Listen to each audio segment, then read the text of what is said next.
After that, after we did a C chord, we did C to A minor, which is great because you've got your C chord here. And again, with I won't talk about that so now because there's a couple of things I've got to say about voicing. But so you've got the C chord, and all we do is take this finger, take it off, and tuck it in underneath this finger to the next string. So from there to there, and then tuck it in. So these two fingers don't change. These two fingers don't change from there to there, which is nice. And then obviously the top 5 strings you strum for C. You don't strum the bottom string. And then the A minor, you still strum the bottom 5 strings. The interesting thing is your C chord is named C major. I've talked about the technicalities of that. I'm not going to waste time here. But that's a C note, and it's a C chord.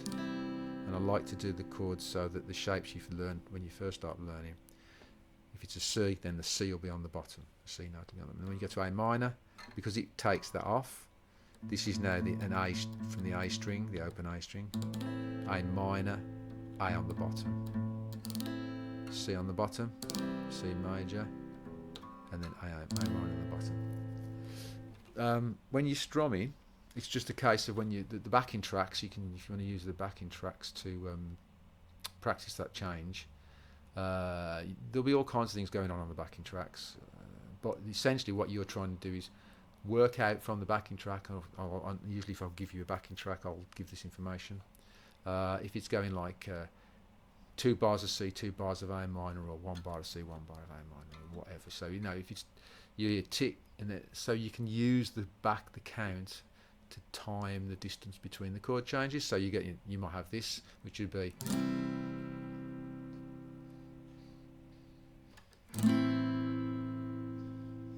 that's where there might be strumming in between that. Well, there would be strumming in between that. But we're interested in where the chords change. So on a backing track that does that, you would be feeling the pulse and be going tock tock tock tick tock tock tock tock tock tock tick tock tock tock tick tock tock tock tick tock tock tock, and that will be a 2 bars of C, tock tock tock tick tock tock tock tock tock tock tick tock tock tock, 2 bars of A minor. Now in between, once you know that, you can strum. You can break that time up with more strums. You can go tick tock tock tock tick tock tock tock tick tock tock tock tick tock tock tock tick tock tock tock tick tock tock tock tick tock tock tock.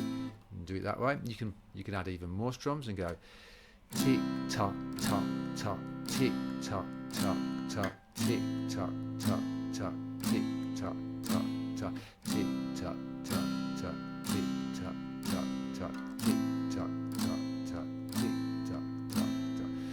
But every time you add more strums, there's less time to think about when the next chord changes come in and all this other stuff. So you can use the number of strums you feel comfortable at putting between chord changes as a way of seeing how well you're developing and getting the chord changes themselves. Because just because you can do this, you know that shape and you know that shape, doesn't mean that you can feed those changes into a song comfortably. So this is all very basic still, but essentially the principles will last for much more complex things that you do. And obviously did you notice that every time you add more strums, you have to double the number of strums?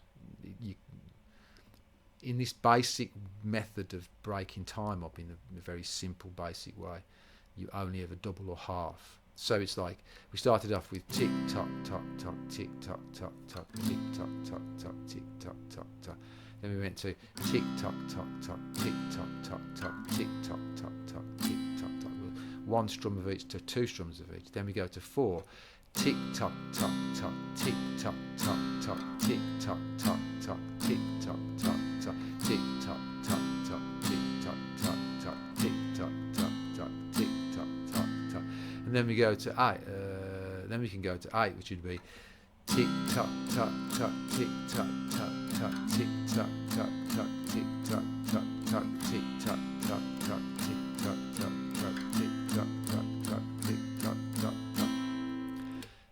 thing that when you that strum eights or even strums faster than that and slower than that fours, what you don't think about the right hand just makes that time, keeps that time. Four strums or eight strums, it does that. This finger just changes in between. There's no coordination. You don't really want to be thinking about each hand and then sort of going tick tock tock tock tick tock tock tock and then oh, what am I doing, and breaking your time and then going, oh yeah, tick tock tock tock, and then losing time. This marks time. Tick tock tock tock tick tock tock tock. However you're marking the time, however you're ticking and tocking, that just marks even time. And this hand, its responsibility is to just, it doesn't matter if you do this, if you don't, if you're strumming and you make the change and go and you catch an in-between strum, that's far more preferable than it is to stop time or disrupt. Okay. The other thing is obviously that you could have a strum pattern that goes you could go one bar. So if you hear this,